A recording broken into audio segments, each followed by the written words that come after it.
Friends, welcome to educational insight. दोस्तों, अगर आप बेसिक शिक्षा परिषद के नियंत्रणाधीन उत्तर प्रदेश के परिषदीय विद्यालयों में बतौर शिक्षक शिक्षिका भाई बहन काम कर रहे हैं तो ये वीडियो, ये इन्फॉर्मेशन आपके लिए बहुत ही ज़्यादा इम्पॉर्टेंट और इन्फॉर्मेटिव होने जा रहा है। क्योंकि दोस्तों, शिक्षण जो पेशा है वो महज नौकरी तक सीमित नहीं है। बैंक कर्मी हो या राज्य कर्मी या सेंट्रल गवर्नमेंट के एम्प्लॉय हों, शिक्षण का पेशा दोस्तों सब पे है भारी। क्योंकि यहाँ पे जो बच्चे हैं, जो निर्दोष कोमल पवित्र बच्चे हैं, उनके बीच में आपको काम करने का सुअवसर मिलता है। ख़ास तौर पे उनको एम्पावर करने का जो आत्मसंतुष्टि है, उससे बढ़ के कोई ट्रेजर नहीं, उससे बढ़कर कोई खजाना नहीं। और आपके काम करने के तरीके से अगर समुदाय के साथ साथ आपका विकास खंड के साथ साथ आपका जिला लाभान्वित होता है तो दोस्तों बड़ी बात है। और ये अगर आप इस रूप में रिकॉग्नाइज हो जाते हैं तो ज़रूर आपको पुरस्कार मिलता है। वो पुरस्कार सबसे बड़ी बात आत्मसंतुष्टि के स्तर पे है, जो कि एक इंटरनल रिवार्ड आपको प्रति क्षण मिलता है। जिन बच्चों के साथ आप होते हैं, जिन बच्चों को आप एम्पावर कर रहे होते हैं, तो जो इंटरनल आपको सेटिस्फेक्शन मिलता है वो रिवार्ड है, जिसे आप स्वयं खुद को प्रदान करते हैं। और जब आप ऐसे करते करते बच्चों की नज़र में, अभिभावकों की नज़र में, जिस स्थान परिवेश पे आप काम करते हो, उस समाज की नज़र में आपके कद और काठी बढ़ जाती है। तो दोस्तों, विभाग भी आपको पुरस्कार देता है।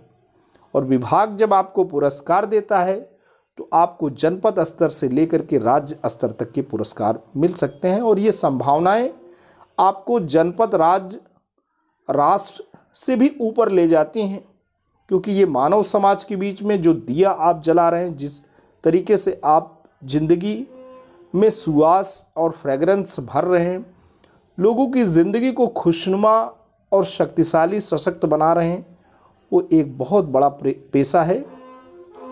तो क्यों ना आज हम बात करते हैं कि अगर इस तरीके से काम करते हुए आप राष्ट्रीय या राज्य पुरस्कार पा जाते हैं और उत्तर प्रदेश में परिषदीय विद्यालय में बतौर शिक्षक शिक्षिका भाई बहन काम कर रहे हैं, तो आपको क्या वेतन में सहूलियत मिलती है, आपको अन्य कौन से लाभ मिलते हैं। तो दोस्तों, पत्र जारी हुआ है, उसी पत्र के आलोक में हम बात करेंगे कि आखिर आपको कौन कौन सी सुविधाएं किस रूप में मिलेंगी, जो कि वाकई आपके अंदर जो मनोबल है उसको बढ़ाने के लिए है। और एक प्रकार से समाज के आप उदाहरण के रूप में सामने आते हैं और लोगों के लिए मोटिवेशन का भी एक प्रकार से आप स्रोत होते हो। लोगों को आप के लिए आप इंस्पायरिंग फिगर होते हो। तो ऐसी स्थिति में वो कौन कौन से आपको पुरस्कार के बाद विभाग लाभ देता है, हम दोस्तों उसी को इस वीडियो के माध्यम से कवर करने जा रहे हैं। दोस्तों, ये पत्र जारी हुआ है और ये इस पत्र के जो प्रेषक हैं वो शिक्षा निदेशक बेसिक है उत्तर प्रदेश लखनऊ से ये पत्र जारी हो रहा है। और सेवा में जिला बेसिक शिक्षा अधिकारी समस्त जनपद उत्तर प्रदेश को ये पत्र जो है प्रेषित हो रहा है। पत्र संख्या शिक्षा निदेशक बेसिक और इसकी जो संख्या है 53-886-960/2021-22 दिनांक 24 दिसंबर 2021 को ये पत्र निर्गत हो रहा है।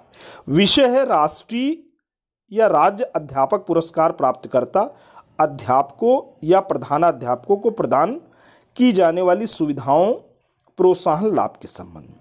महोदय, उपर्युक्त विषयक संज्ञान में आया है कि कतिपय जनपदों द्वारा राष्ट्रीय राज्य अध्यापक पुरस्कार प्राप्त अध्यापकों को उन्हें दे लाभ प्रोत्साहन सुविधाएं प्रदान नहीं की जा रही।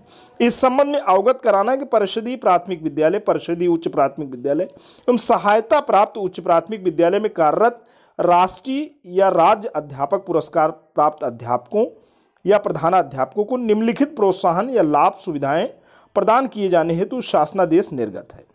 अब दोस्तों, यहाँ पे क्या फ़ायदा आपको होने हैं, अगर आप राज्य या राष्ट्रीय पुरस्कार पाए हैं तो अधिवर्षता आयु में 2 वर्ष के सेवा विस्तार का लाभ प्रदान किया जाएगा। अभी दोस्तों शिक्षकों का जो सेवानिवृत्ति की उम्र है वो 62 वर्ष पे है, और अगर आप राष्ट्रीय या राज्य पुरस्कार पाते हैं, आप सौभाग्यशाली हैं कि आपको ये मिलता है, तो आपका 2 वर्ष आपका सेवा काल यानी शिक्षण अवधि आपकी 2 वर्ष दोस्तों बढ़ जाएगी। ये एक बहुत बड़ी संभावना आपकी ज़िंदगी में होगी।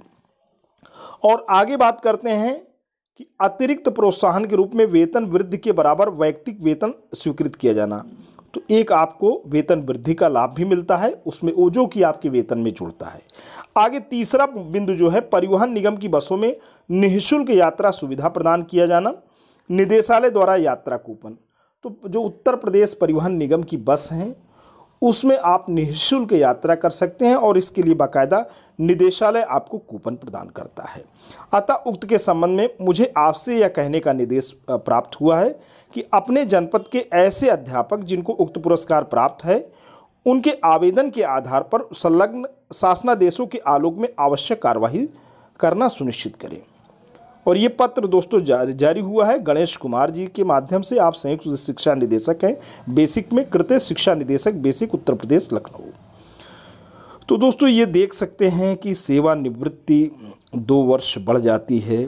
आप देख रहे हैं परिषदीय प्राथमिक विद्यालय, परिषदीय उच्च प्राथमिक विद्यालय, सहायता प्राप्त उच्च प्राथमिक विद्यालय में कार्यरत शिक्षकों की अधिवर्षता आयु में वृद्धि करने के संबंध में ये पत्र है। और जैसे कि है 62 वर्ष की आयु है तो 2 वर्ष बढ़ जाता है। और बात यहाँ पे जो हो रही है, राष्ट्रीय राज्य शिक्षक पुरस्कार प्राप्त शिक्षकों को परिवहन निगम की बसों में निःशुल्क यात्रा सुविधा प्रदान किए जाने के संबंध में दोस्तों ये बातें होती हैं, और ये बड़ी बातें हैं। और राष्ट्रीय राज्य पुरस्कार प्राप्त अध्यापकों, प्रधानाध्यापकों, प्रधानाचार्यों को अतिरिक्त प्रोत्साहन दिए जाने की व्यवस्था दोस्तों यहाँ पे है कि अतिरिक्त प्रोत्साहन भी इन्हें मिलता है, जो कि एक इंक्रीमेंट के रूप में होता है वेतन वृद्धि का। ये सुविधा दोस्तों 3 सुविधाएं आपने देख लिया कि बिल्कुल ये 3 सुविधाएं मिल रही हैं, और 2 वर्ष का सेवा विस्तार हो रहा है, एक इंक्रीमेंट बढ़ रहा है, वेतन वृद्धि के बराबर वैयक्तिक वेतन स्वीकृत किया जाना, और परिवहन निगम की बसों में निःशुल्क यात्रा सुविधा मिलना। आज के लिए इतना ही। वीडियो इन्फॉर्मेशन लेटेस्ट अपडेट आपको कैसा लगा? यदि आपको अच्छा लगा हो तो प्लीज़ आप इसे लाइक करें, चैनल पे कमेंट करें, अपने जैसे दोस्तों तक इसे ज़रूर शेयर करें। लेकिन दोस्तों अगर आप चैनल पे नए हैं, पहली बार विजिट कर रहे हैं, तो प्लीज़ आप इसे सब्सक्राइब भी कर लें। जब भी आप सब्सक्राइब बटन प्रेस करते हैं बराबर से एक बेल आइकन आता है, उसे प्रेस करें, चैनल को सब्सक्राइब करें। Thanks for watching and listening. This is Jayprakash Dubey signing of.